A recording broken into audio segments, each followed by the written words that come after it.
Olá, seja muito bem-vindo a mais uma edição do nosso podcast Flash Score. Que alegria ter você aqui para a gente poder falar de futebol. Eu já peço o seu like, mãozinha que está aqui embaixo, que é muito importante para o nosso conteúdo alcançar amantes do futebol, aquelas pessoas que curtem o nosso esporte. Claro, peço a você o seu comentário, já deixa aqui o palpite para a sexta rodada. Serão apenas 7 jogos, lembrando que 3 jogos já foram adiados. Os jogos que envolvem Internacional, Grêmio e Juventude, em virtude do gravíssimo problema que passa o estado do Rio Grande do Sul, e nós vamos falar sobre isso também, porque impacta na vida social, mas também na esportiva, e há um desequilíbrio hoje na tabela, vai ser um tema aqui que vamos tratar, e eu peço a você que se inscreva, né? Se não está inscrito, se inscreve, dá aquela moral, é 0800, é de graça. Comigo, Eduardo Gerac. Edu, seja muito bem-vindo, uma rodada de grandes jogos, de grandes clássicos, começa com Flamengo e Corinthians e vai terminar com São Paulo e Fluminense, realmente grandes partidas nesse campeonato brasileiro que tem o Furacão como líder. Tudo bem, Edu? Tudo bem, sim, Fábio. Realmente uma rodada aí interessante, né? Claro, com vários jogos aí. Separamos muitos dados, muitas estatísticas para a gente discutir aí os principais jogos da rodada. Vamos em frente, vamos com tudo. Vamos com tudo e a gente vai abrir já recebendo um convidado super especial e que vai poder dar um relato pessoal, tá vivendo também, ele mora no Rio Grande do Sul, em Passo Fundo. Eu convido o Lúcio Silveira, que é comentarista dos canais ESPN, seja muito bem-vindo. A nossa solidariedade a todos do Rio Grande do Sul. Eu sou casado com uma gaúcha, meus sogros moram em Porto Alegre e a gente à distância fica naquela agonia, naquele sentimento de tentar ajudar da melhor forma que a gente consegue, mas vocês estão passando por essa situação caótica. Como é que está Passo Fundo? Como é que você está? A família? Lúcio, seja bem-vindo. Obrigado, Fábio. Um abraço para você, um abraço para o Edu, para a turma toda que acompanha sempre o Flash Score. É muito bom estar aqui com vocês, porque é um momento que a gente consegue tirar um pouquinho a cabeça, né, de tudo que está acontecendo e pedir mais uma vez que nos ajudem. Como? Com água, certo? Procurem os canais oficiais do Governo do Estado do Rio Grande do Sul, aquele que tem um amigo, um parente, alguém que seja próximo e que confia de repente mais, não tem problema. O importante é que chegue a sua ajuda através de um Pix, uma grana para que possa ser comprada água aqui, ou da doação. Eu sei que está saindo do Rio, está saindo de São Paulo, está saindo de Florianópolis, de Curitiba, de Brasília, do Brasil todo, né, do Nordeste brasileiro. Nos ajudem com água. Eu, felizmente, Fábio, a minha cidade, onde eu vivo hoje, não a cidade que eu sou natal, a cidade de onde eu nasci, a cidade que eu vivo hoje, Passo Fundo, na metade norte do Rio Grande do Sul, essa zona do estado, ela foi pouquíssimo atingida. A gente aqui tem trabalhado muito para ajudar quem está em Porto Alegre, quem está na região dos vales e quem está também na região serrana aqui do Rio Grande do Sul. A chuva aqui ela foi bem menor, mas muito infinitamente menor do que passou nesses outros lugares. E tivemos desabrigados, algumas pessoas que precisaram de socorro, de auxílio, mas nem se compara a tudo que se viveu e que se vive e que se vai viver ainda por muito tempo aqui no nosso estado. A cidade onde eu nasci, Cachoeira do Sul, que é na região central, está até hoje isolada, né? Tem acessos restritos, muita dificuldade. Minha família está lá, pai, mãe, felizmente todos bem, mas ainda é um momento de salvar vidas, em seguida de reconstrução e, por muito tempo, de muita dor do povo do Rio Grande do Sul. Sem dúvida nenhuma. Por isso que, na minha opinião, o fato de adiar jogos mais uma vez, teríamos Internacional Juventude, um clássico no Beira-Rio, Atlético Mineiro e Grêmio seria um outro jogo, e Criciúma e Cuiabá. Esse jogo foi adiado, Criciúma e Cuiabá, em virtude da Copa Verde, enfim, não tem nada a ver com a tragédia que está acontecendo no Rio Grande do Sul. Mas, na minha visão, já há uma disparidade dentro do campeonato, já é o segundo jogo adiado dessas equipes do sul do país. Vão ter 3, 4, 5 jogos, e quando é que eles vão conseguir resolver? Em que calendário? O mesmo vai acontecendo também com a própria Libertadores e Sul-Americana, porque ela vai parar. A partir do momento que todos fizerem os últimos jogos da fase de grupos, os grupos não estarão completos. Então, a competição vai parar em algum momento. Mas, enfim, vamos seguir rolando a bola, como disse o Lúcio, né, Edu? Porque é uma forma até de entretenimento no momento de dor. Você momentaneamente esquece o que está acontecendo e mergulha no futebol. E a gente abre a sexta rodada com Flamengo e Corinthians, um grande clássico no Maracanã, às 4 da tarde, neste sábado, hein, Edu? Exatamente, é o jogo aí que reúne as duas maiores torcidas do Brasil, né? Tem flamenguista e tem corintiano espalhados aí pelas regiões brasileiras, né? Por todas as 5 regiões do país. Agora, a gente já tem uma tela logo de início para mostrar que o Corinthians não tem tido vida fácil no Rio de Janeiro, não. A gente pegou aí os últimos 10 encontros, né? A gente praticamente quase não vê vitórias do Corinthians como visitante, né? Na verdade, não vemos, né? Na verdade, o Corinthians ganhou lá em 2022, mas ganhando do Flamengo em São Paulo, né? Fora isso, quase vitórias só do Flamengo. Temos alguns empates, né? Tivemos, obviamente, aquele embate da final da Copa do Brasil, né? Em que o Flamengo conseguiu reverter 2-1 o placar e depois ganhou nos pênaltis. Mas fora isso, o Corinthians aparece aí quase como coadjuvante, né, contra o Flamengo jogando no Rio de Janeiro, o que não deixa de ser uma coisa interessante, uma coisa, obviamente, que o Corinthians vai ter que trabalhar bem aí para ver se consegue, né, fazer frente ao Flamengo. São dois times com altos e baixos, né? Claro que o Flamengo mais altos do que baixos, apesar da torcida já estar brava com o Tite, enfim, a gente pode discutir isso daqui a pouco. Agora, o Corinthians é aquela equipe ainda em formação, né? O técnico Antônio Oliveira vai ter problemas. O Ranielli, por exemplo, que é um dos pilares do meio-campo alvinegro, está suspenso, não vai jogar, né? O Corinthians que no Campeonato Brasileiro vem do empate com o Fortaleza em casa, 0-0, jogando muito bem. Eu estive lá em loco, né? Transmiti o jogo aqui para a Flash Score. Primeiro tempo do Corinthians foi muito bom, realmente, mas o goleirão do Fortaleza trabalhou muito bem, o João Ricardo. Mas na penúltima rodada, né, o Corinthians havia vencido com muita facilidade, até de forma surpreendente, o Fluminense também em casa. Então vamos ver como que chega o Corinthians aí para esse jogo gigante contra o Flamengo. Agora, ô Lúcio, dentro desse retrospecto apresentado pelo Edu e tendo em vista a pressão do torcedor das duas maiores torcidas, os dois times chegam pressionados. O Tite, inclusive, não desembarcou com a delegação no saguão do aeroporto do Rio de Janeiro depois de perder na Libertadores, mas os jogadores foram cobrados. Um grupo de torcedores foi até o aeroporto fazer o protesto. A Fiel não está nem um pouco satisfeita, e a tabela mostra isso. O Corinthians é o 14º e o Flamengo é o 7º. 3 pontos separando essas equipes. Principalmente o Flamengo, que era para brigar na parte alta da tabela, está ali brigando na liderança com o Atlético ou com o Bahia. Esse momento dos dois times pesa quando eles entram em campo ou na tua avaliação rolou a bola, todos esses números não entram? Sempre pesa, né? Quando a gente fala de Corinthians e de Flamengo, a gente sabe que é um mundo à parte. Eu trabalho muito com o campeonato argentino na ESPN e lá na Argentina eles têm o que eles chamam de mundo boca, né? Que é um mundo à parte.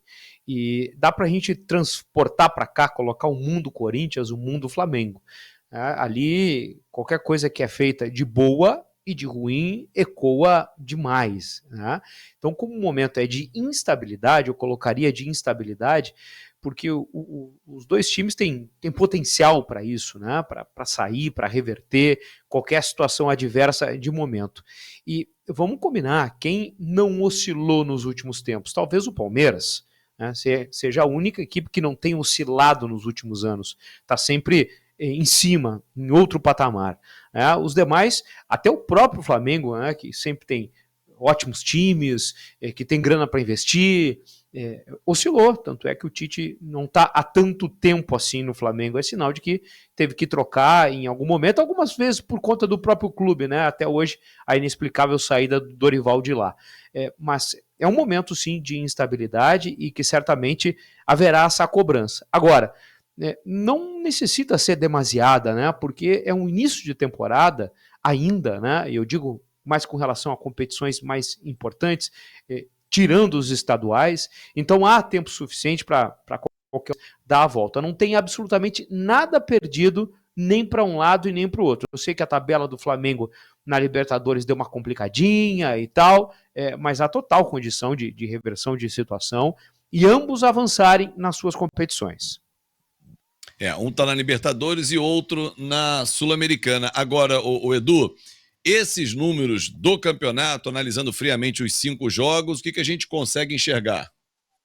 Não, então, na verdade, né, assim, a gente falou dos confrontos, o Corinthians ganhou, na verdade, um jogo, né, no Rio nos últimos 5, no ano retrasado, né, no retorno ganhou por 2-1 do Flamengo, mas voltando para o Campeonato Brasileiro de 2024, né, são 5 jogos para cada lado, você já disse, né, em termos de pontuação, o Flamengo está um pouco na frente. Agora, o que chama atenção na minha avaliação é esta coisa aqui dos gols marcados e gols sofridos.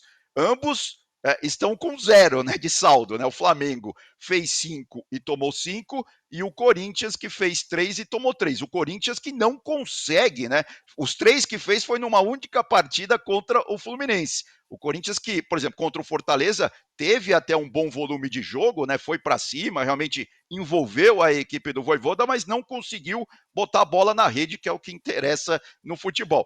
E do lado do Flamengo, o que chama atenção desses 5 gols tomados no Campeonato Brasileiro, 4 deles foram de bolas alçadas na área, né? Ou cruzamentos, escanteios, ou rebote de escanteio, né? Enfim, o Flamengo está tomando muito gol dessa forma, não só no Campeonato Brasileiro, como também nas outras competições. O que chama muito atenção, porque antes do Flamengo estrear na Libertadores lá contra o Milionários, ele era a melhor defesa do Brasil, né? O campeonato carioca inteiro, né? Ele passou sem praticar. O time titular não tomou gol, né? Naquele campeonato carioca que o Flamengo ganhou. Então, temos essa história aí nesse jogo, né? Entre Flamengo e Corinthians, que vai ser interessante de acompanhar. Do lado, uma defesa que agora começa a suscitar dúvidas na cabeça do torcedor, no caso do Flamengo, e do lado do Corinthians, o time precisando fazer gol, né? Ou seja, o Lúcio, vai ser um jogo de poucos gols. Porque o Corinthians gastou de muita estoque atenção, numa né?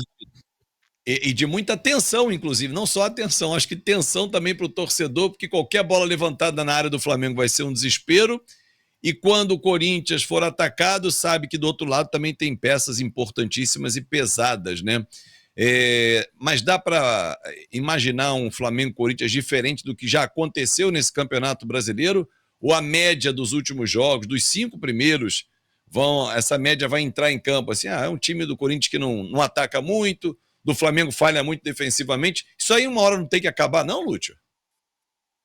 Pode ser que acabe, mas não é tendência, né? Pelo que a gente tem visto aí, e acredito que não é um jogo para isso, inclusive. Né? Imagino que essa tensão que estará no entorno da partida possa fazer com que haja muito mais preservação do que tentativa de virar a chave, né? De trocar a página, de fazer e começar uma arrancada no Campeonato Nacional. Então é um jogo, de repente, para você não perder, né? Passar uma casinha, né, avançar uma casinha, deixa para a próxima rodada, para a gente ver ali na frente como as coisas vão estar, do que se jogar, se expor, se atirar e daqui a pouco tomar um revés que possa ser e possa deixar sequelas, né? Pela postura também dos treinadores, né, especialmente o Tite, não imagino jogo em que as equipes vão tentar resolver a vida. Possivelmente eles vão passar a página, virar a página, né? Pular para a próxima rodada e deixar... Eu te diria até o seguinte, viu, Fábio? Não sei não se passasse uma folha lá com um empate, se os dois não assinariam, viu? Mas o torcedor do Flamengo, principalmente, nunca ouviu falar disso, não. Porque mesmo quando venceu o Amazonas vaiou, que dirá empatar com o Corinthians em casa, o torcedor não vai gostar e o Tite vai ouvir poucas e boas.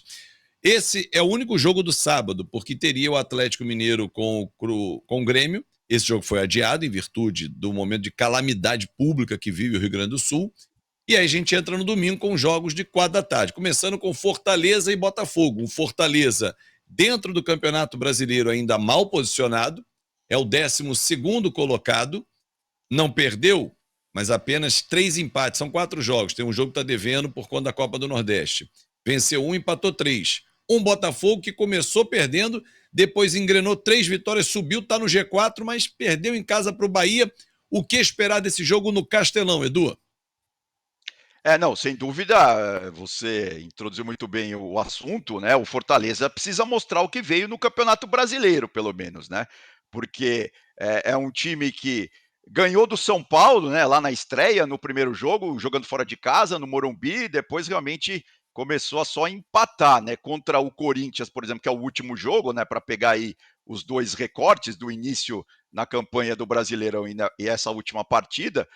Se tivesse que ter tido um vitorioso naquele jogo, sem dúvida o Corinthians fez mais para sair vencedor do que o Fortaleza. O Fortaleza, é verdade que poupou algumas peças também, né? O Vojvoda, no segundo tempo, só que colocou, vamos dizer assim, o time titular para jogar, mas a grande interrogação para mim desse time do Fortaleza é o meio-campo, né? Até que ponto esse meio-campo, que é muito habilidoso, é um meio-campo realmente interessante desse time do Fortaleza, vai começar a dar liga ou não, né? A gente tem até uma tela para mostrar a história interessante aí do Fortaleza, né? Que é a questão do Juan Pablo Vojvoda, ele que hoje é o segundo técnico mais longevo do futebol brasileiro, né? Na Série A principalmente, atrás só do Abel. Ele que nessa partida contra o Corinthians, ele fez exatos 3 anos à frente do Fortaleza, está aí com 227 jogos, e tudo indica, né? Se ele ficar mais 6 jogos à frente do Fortaleza, nada indica que isso não vai acontecer, ele vai ser o técnico mais longevo da história do clube. Teve lá o Moésio Gomes, lá entre os anos 50 e anos 80 do século passado, que ficou 232 jogos à frente do Fortaleza entre idas e vindas. E agora o Vojvoda, né? O Vojvoda que tem aí um aproveitamento excelente, né? À frente do Fortaleza são 111 vitórias, 54 empates, 62 derrotas, 363 gols feitos, 230 gols tomados, né? Lembrando que o Vojvoda, nesse intervalo, ele foi 3 vezes campeão estadual, foi também campeão da Copa do Nordeste, né? E levou o clube à Libertadores e ao vice-campeonato da Sul-Americana.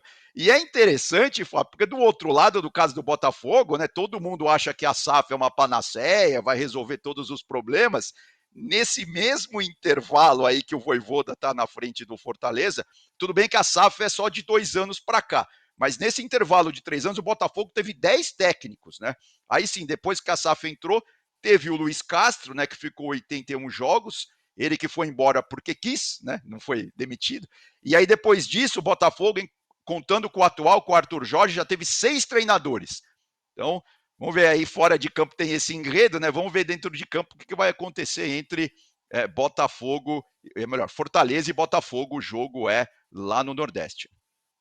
E Lúcio, é correto afirmar que o Vojvoda tem o elenco na palma da mão, né? Conhece, o Arthur Jorge está tateando o elenco, oscilando, começou com 2 derrotas, depois engrenou 5 vitórias, perdeu para o Bahia em casa, na última quarta-feira eu estive no Newton Santos, venceu o LDU e se manteve vivo e bem na Libertadores, claro, tem 2 jogos fora agora, Fortaleza vem de uma goleada na altitude para o Potosí, o que esperar dessa partida, Lúcio?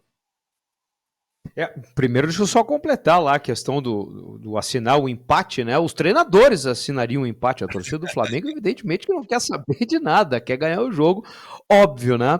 E com relação à Fortaleza, me parece que a grande questão é como suportar a sequência de jogos no mesmo nível. Esse é o desafio que o Fortaleza ele já começa a enfrentar, né? O Fortaleza sai de uma situação de não ter uma história no continente, uma história sul-americana, de percorrer caminhos sul-americanos, ele entra no mapa, se estabelece no mapa, né? Se apresenta bem, o Edu já falou aí do vice-campeonato da Copa Sul-Americana, mas ainda precisa encontrar um ponto de estabilidade. E talvez, você falava sobre o elenco, Fábio, talvez esse elenco que o Vojvoda tem na mão sim, ele não seja suficiente para tocar as 2 competições ao mesmo tempo. A gente tem visto essa dificuldade do Fortaleza, né? Ele, quando começa a apertar o cinto nas competições, ele começa a ter a dificuldade, daqui a pouco tem que priorizar uma em detrimento da outra. Não é só o Fortaleza, a gente já viu várias outras equipes ter que fazer isso. Aliás, são raros os exemplos de equipes que conseguem tocar 1, 2 ou até 3 competições ao mesmo tempo. Fortaleza tem a Copa Verde, tem a Copa do Brasil, tem várias situações. E é muito pesado. E a conta acaba estourando em algum lado, a corda acaba arrebentando em algum lado. O Fortaleza esteve, em algum momento, na borda de cair para a segunda divisão nacional e conseguiu, com essa confiança que a diretoria tem no Vojvoda e com esses números que são realmente fantásticos, dar a volta. Mas até quando isso será possível, né? Então, tocar tudo ao mesmo tempo para o Fortaleza tem sido difícil nesse momento, e tal qual seria para muitos clubes. Então, eu acho que esse é o grande desafio, né? Ele tem esse duelo contra o Botafogo, que vai ser importante vencer, para você entrar numa zona de conforto no Brasileirão e poder, até a parada para a Copa Libertadores, dar ou para a Copa Sul-Americana, no caso do Fortaleza, dar uma atenção especial lá. A rodada foi ruim do meio de semana. E uma coisa tem ligação com a outra, não adianta. Fortaleza perde na altura e o Boca ganha praticamente no último minuto. E agora o Fortaleza vai ter que ir à La Bombonera para definir o primeiro lugar e a classificação direta. Então isso pode ter um peso. Uma vitória aqui, né, pode ajudar muito que o Fortaleza tenha a tranquilidade do Campeonato Brasileiro, porque uma coisa vai acabar misturando com a outra e pode contaminar uma campanha daqui e uma campanha de lá.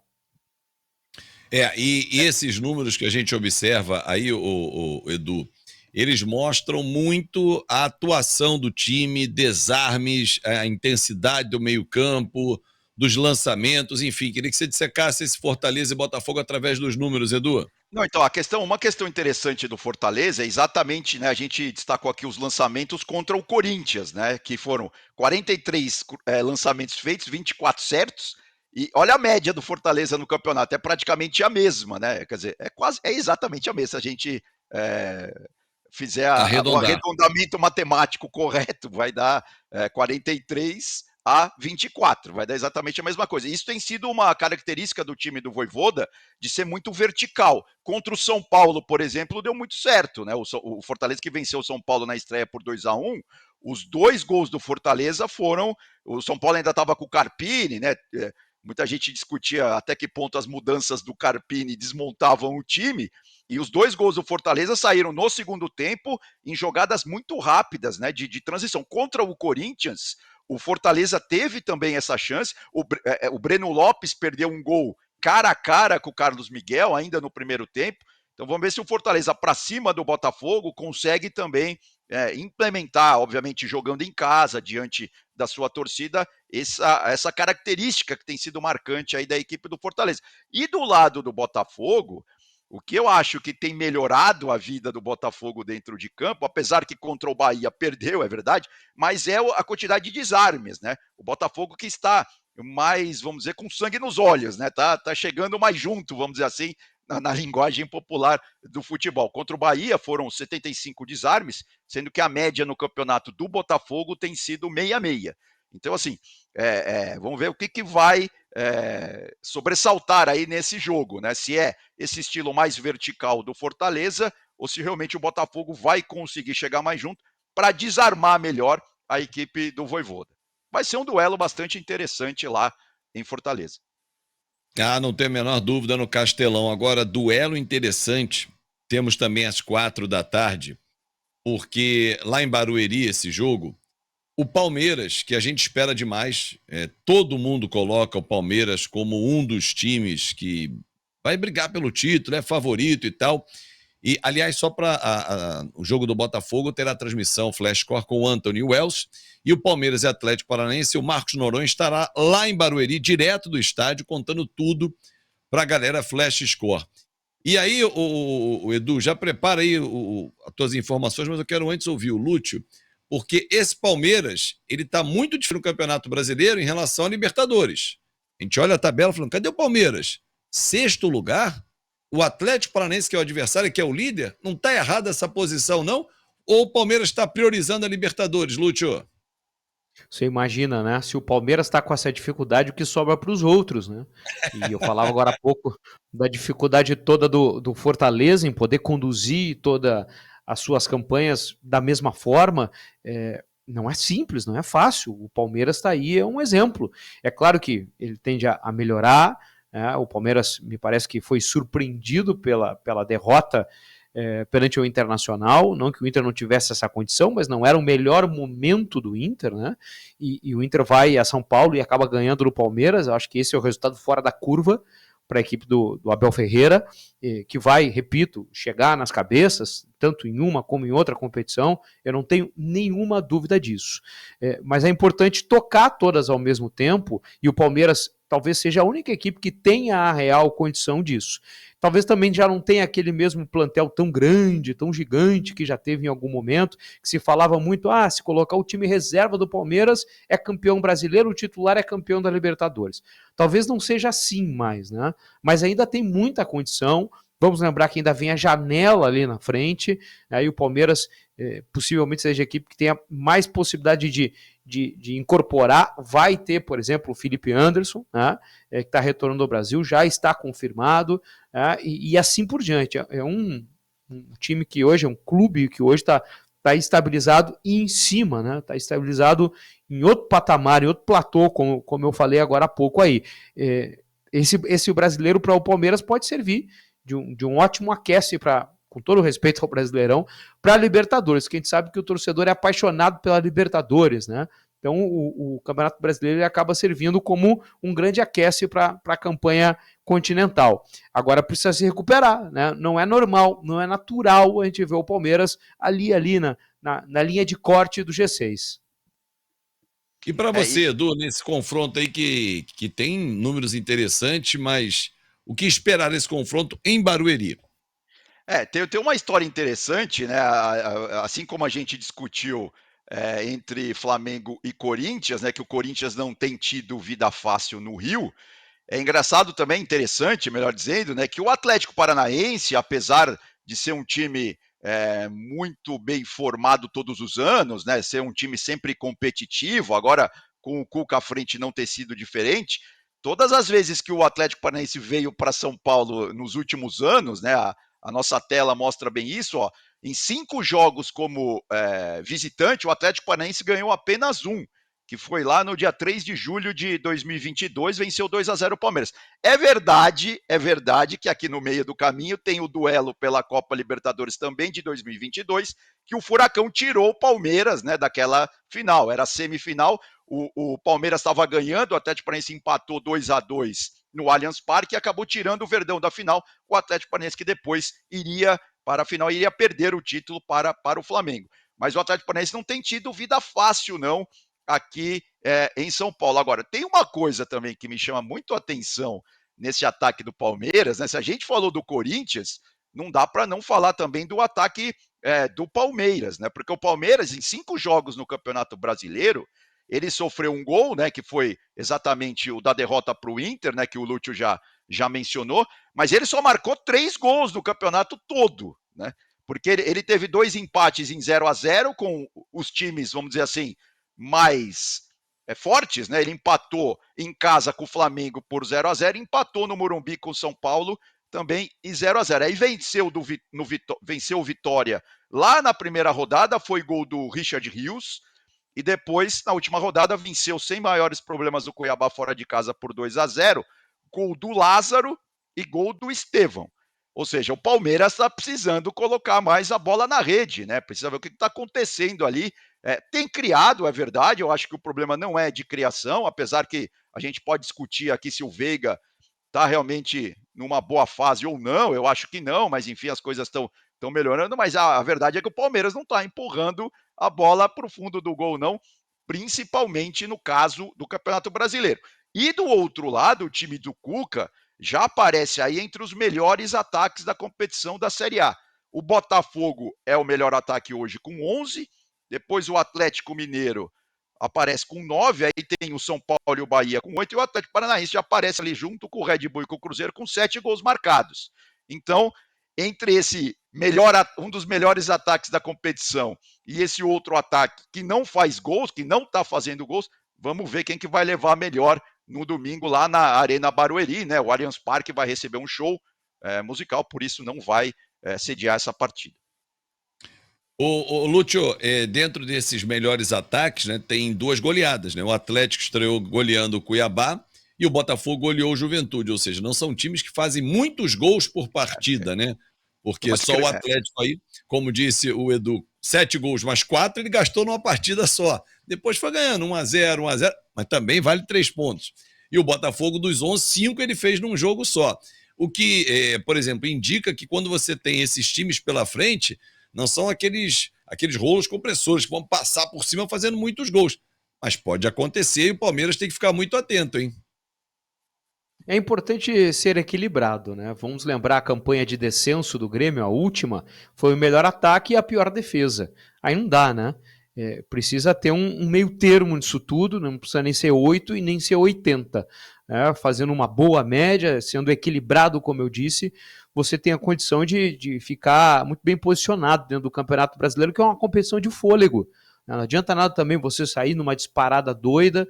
É bom porque eventualmente você cria a famosa gordurinha para evitar pelo menos a questão do rebaixamento, aí equipes da segunda e da terceira prateleira, de repente, mas vamos lembrar também que times como o próprio Palmeiras, em algum momento não se falava tanto para ser o campeão nacional e arrancou muito bem, foi lá e foi campeão. O Flamengo também teve situações similares. É uma competição de fôlego, repito mais uma vez, você precisa conseguir conduzir tudo ao mesmo tempo e são times, a gente está falando aqui de clubes que jogam 3, 4 competições de forma paralela às vezes. Né? É muita coisa, né? Para você equacionar isso tudo e para poder seguir, tocar de uma forma que você possa aspirar ser campeão de uma, de duas ou até mesmo de 3, que é algo quase impossível no nosso calendário brasileiro, né? Você tem que manter essa regularidade. Então, esse número pequeno daqui a pouco de gols, né, essas vitórias mais magras, 1-0 para cá, 2-1 para lá, um empate aqui, outro acolá, são naturais, especialmente nesse momento de acomodação da competição. E o que vale é somar pontos, né? O ponto 1, o ponto 3, importante é ir somando, né? Passar rodadas zerado é um problema sério. Bom, tem outros jogos na sexta rodada, Atlético Goianiense e Cruzeiro, também às 4 da tarde. E essas informações você vai encontrar no nosso site, em flashscore.com.br. Bahia e Bragantino às 6h30 da noite. O Matheus Damascena vai lá na Arena Fonte Nova para narrar esse jogo. Vitória vem visitar o Vasco no Rio de Janeiro. Vasco e Vitória também 6h30. E Elaine Trevisan conta tudo para você no nosso aplicativo e no nosso site. Mas a rodada vai ser finalizada com os 3 jogos adiados, eu lembro. Na segunda-feira, São Paulo e Fluminense. Um duelo tricolor, hein, Edu?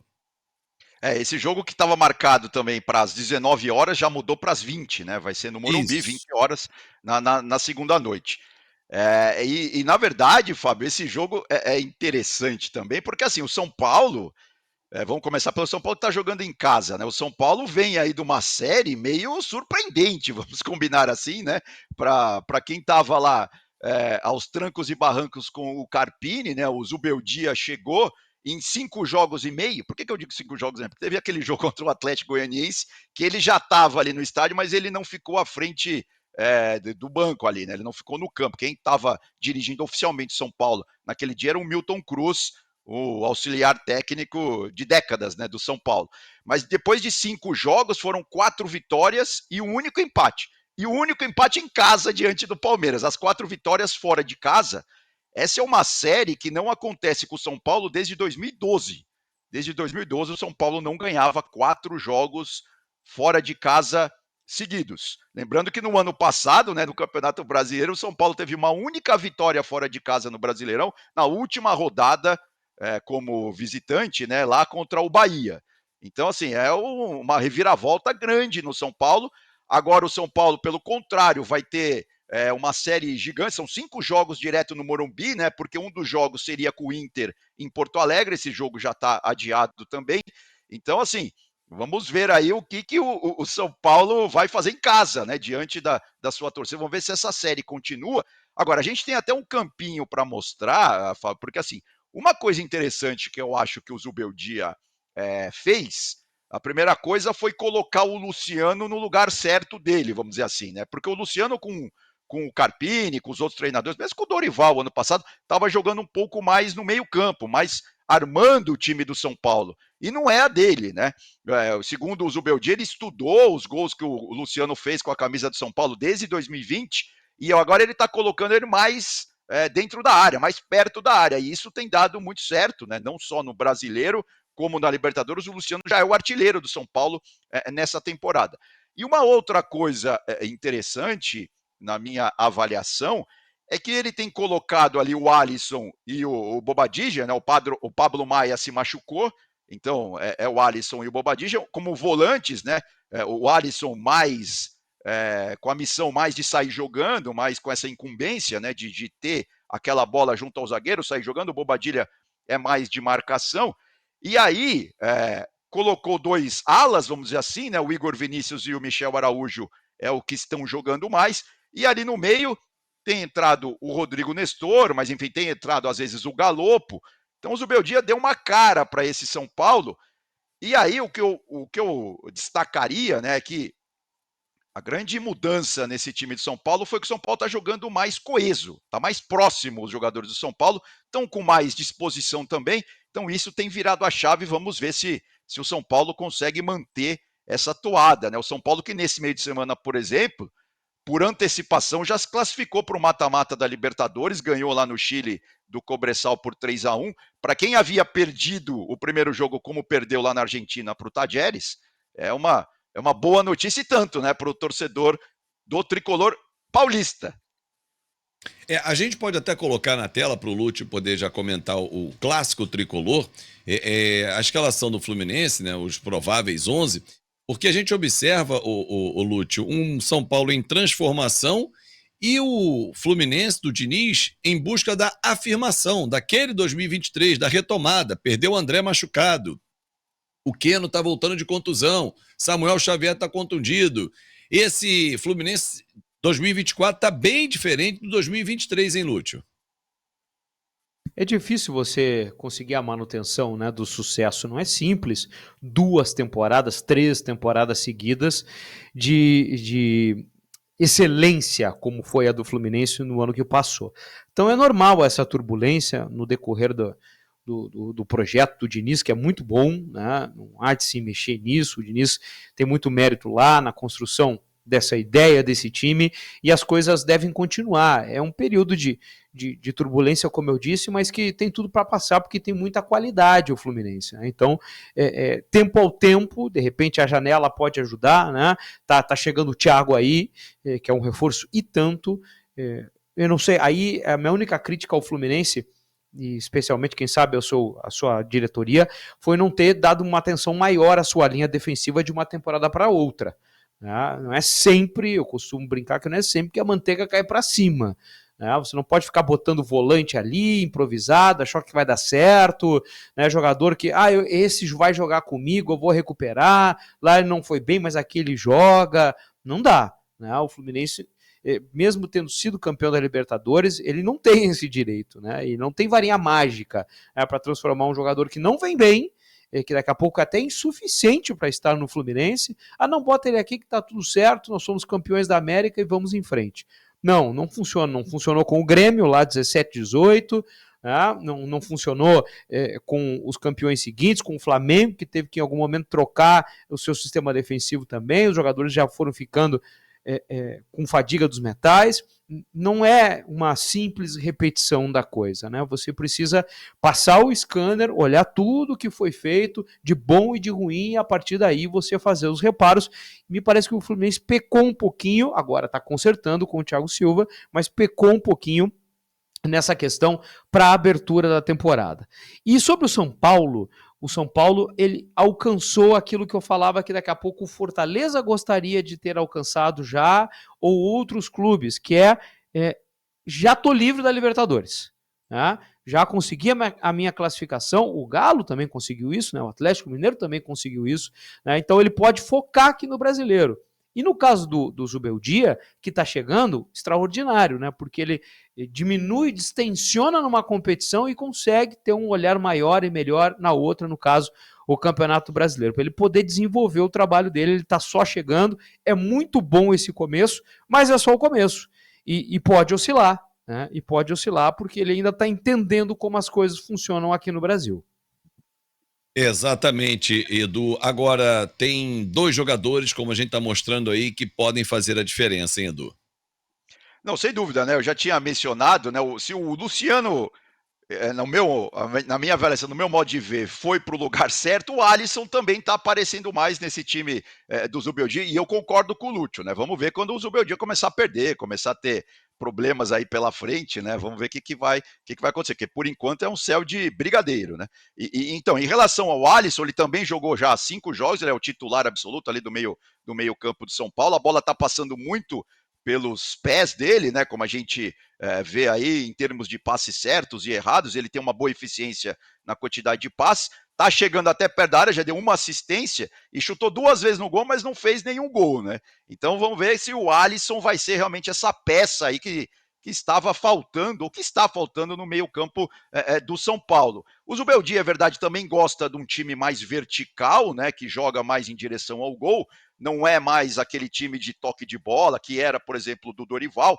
Então vou ver se o Alisson consegue aí continuar performando bem, né, como se diz hoje, com esses números aí nas próximas rodadas. E do lado do Fluminense, o Paulo Henrique Ganso continua também sendo um nome tanto aí nesse meio-campo do Flu. E eu vou concordar de novo com o Lúcio. Eu acho que o grande problema do Fluminense mesmo está sendo a questão do desarme, está sendo a questão da marcação. O time do Fluminense está, em alguns momentos, um pouco frouxo na marcação, porque do meio-campo para frente, até que a coisa, principalmente quando a bola passa ali pelo Ganso, o Ganso que já fez um gol, né? Fez um chute e um gol no Campeonato Brasileiro, e em termos de passes, ele tem uma precisão brilhante nos passes. Então, ali, do meio-campo mais ofensivo para o ataque, até que o Fluminense está conseguindo produzir. Até na minha avaliação, está produzindo bem, é claro, mas falta realmente o sistema defensivo do Flu jogar melhor como sistema, entendeu? De uma forma mais coesa. Ô, Lúcio, para fechar o nosso podcast Flash Score, dá para esperar o Diniz tirar algo ainda desse elenco? Ele já foi ao limite com esse elenco? Claro que a partir de julho vem o Thiago Silva no lugar do Nino, né, que você destacou, que o Fluminense demorou um pouquinho essa reposição, mas algumas peças do meio para frente que não rendem o que rendiam no ano passado. John Kennedy segue afastado por indisciplina. Dá para tirar ou você enxerga que o trabalho do Diniz bateu no teto? Não, eu acho que dá para retomar sim. O trabalho do Diniz ele pode e deve continuar, mas cabe ao Fluminense lá dentro, né, na sua estrutura, entender o que está acontecendo, os processos, e daqui a pouco, eventualmente, até fazer alterações mais profundas, né, e que eu vejo que não teria que ser pelo lado do Diniz.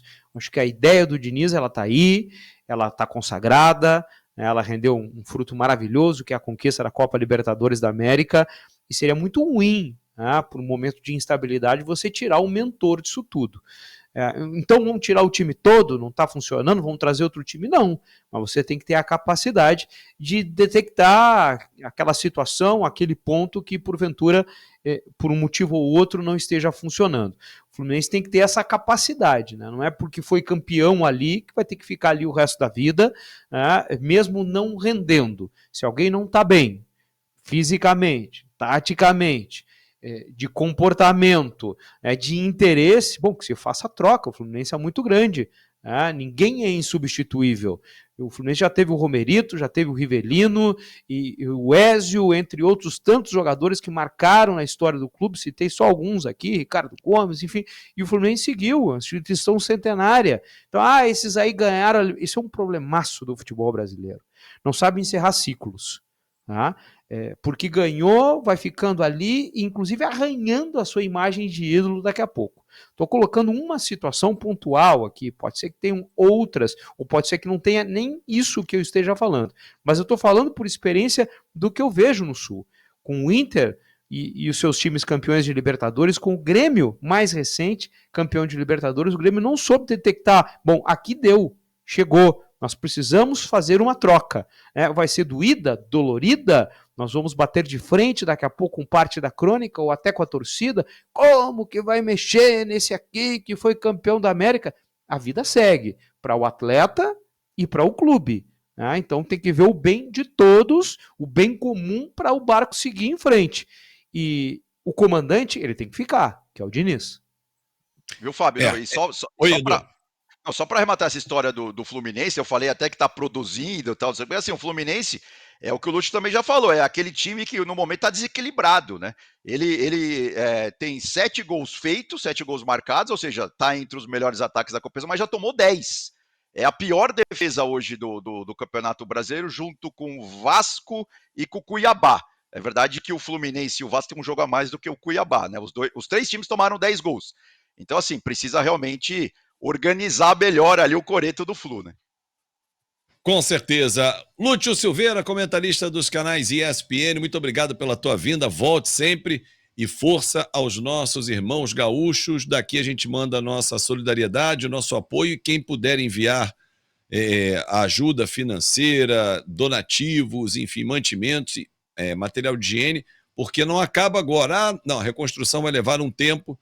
Um grande abraço, obrigado, Lúcio.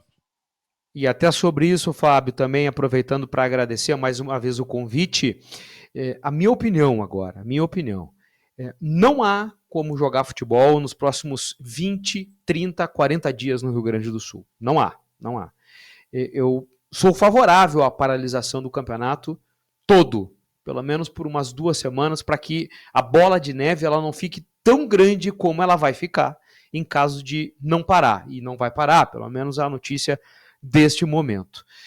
Eu sei que pode ter algum complicador, né, para o clube que porventura não for jogar e os outros 17 clubes não jogariam, mas nada mais é complicado ou nada é mais complicado do que está se passando no Rio Grande do Sul. Os jogadores não estão treinando, os clubes estão absolutamente sem nenhum tipo de estrutura e acho legítima a ideia de ambos, né, ou dos 3, eu boto Juventude no bolo, em não sair do Rio Grande do Sul. Não é o momento de virar as costas para o seu povo, para a sua torcida. São das instituições que mais e melhor representam o estado do Rio Grande do Sul e não seria legal, né, dos presidentes recolherem 20, 30 pessoas e ir embora daqui porque tem que jogar futebol. Não é o momento para jogar futebol no Rio Grande do Sul e esse momento vai demorar para acontecer. Como a CBF vai resolver, eu não sei. De verdade, eu não sei. A questão da ajuda com as rendas e tudo mais, maravilhoso. Façam, né? Vai ser importante. Agora, eu era super favorável aí de uma parada pelo menos de 20 dias, né, para que a bola de neve não fosse tão grande e que não vai prejudicar não o Fábio Edu e amigo Flash Score, a dupla Grenal, vai prejudicar quem for o adversário da dupla Grenal, né, porque ele também vai ter os seus jogos embolados, né, menos do que Grêmio, Inter e Juventude, mas também vai embolar para eles o calendário, vai embolar para o Atlético Mineiro, que jogaria com o Grêmio agora, vai embolar para o Criciúma, que já teve jogo também adiado, e para outros tantos, para todos que porventura teriam esse período de jogos com o Grêmio Internacional e Juventude. Mas a decisão está tomada, essa é a minha opinião, sem apontar o dedo, mas vivendo aqui de perto, vendo todo inclusive, me permita só para finalizar, sem me estender mais, né, deixar aqui o meu salve para Thiago Maia, para Rocher, para Diego Costa, para Marquezin, para todos esses caras que vieram para cá, uns há pouquíssimo tempo, outros já um pouquinho mais, não são gaúchos, mas são seres humanos, são brasileiros e arregaçaram as mangas, foram para dentro d'água para ajudar a salvar vidas. Não tem como jogar bola nesse momento e só o meu muito obrigado a esses jogadores que entenderam o que estava acontecendo e estão nos ajudando demais por aqui. Com certeza, com certeza. Edu, grande abraço para você, um bom fim de semana, bom trabalho e até a próxima, até o próximo episódio. Um abraço, Fábio, um abraço, Lúcio. Obviamente, minha solidariedade mais uma vez ao povo gaúcho, né? E obviamente, como o Lúcio disse, quem puder ajudar tem que realmente ajudar, ou com donativo, ou com dinheiro, enfim, porque a tragédia é gigante. E só um parênteses rápido também, Fábio, em relação à questão do futebol. Assim, eu sou jornalista há quase 30 anos, eu já fiz de tudo nessa minha carreira praticamente, não só no esporte. Já cobri como repórter da Folha de São Paulo muitas tragédias, infelizmente, pelo Brasil afora. Tive naquele problema do deslizamento também, por causa das chuvas, aí na Serra Fluminense, no Rio, tive naquele incêndio trágico de Santa Maria, na Boate Kiss, e eu só quero dizer o seguinte, eu concordo com o Lúcio, não dá para jogar, não dá para pensar em futebol numa situação dessa. Por 15, 20 dias tinha que parar tudo, aí sim, se a vida começar a voltar ao normal num segundo momento, talvez, quem sabe, poderia se pensar numa sede alternativa para os clubes do Sul e tal, obviamente respeitando o mando e tal, isso seria talvez uma saída, mas num segundo momento. Nesse primeiro momento, realmente, eu acho que eu concordo com o Lúcio, acho que tinha que parar pelo menos aí por 15, 20 dias para ver como que a coisa vai estar mais para frente, né? Mas é isso. Vamos aí com mais bola rolando nesse final de semana. Eu estarei na transmissão de São Paulo e Fluminense na segunda-feira. Ótimo jogo para você, direto do estádio do Morumbi, e claro que tudo você vai acompanhar aqui em flashscore.com.br no nosso site ou no nosso aplicativo. Muito obrigado pela sua audiência, deixou o like, já comentou aqui os placares da rodada, já brinca aí de dar palpite, que é muito legal. Compartilhe o nosso conteúdo e se inscreve no nosso canal. Um ótimo fim de semana para vocês e, claro, a nossa solidariedade ao povo gaúcho. Até a próxima.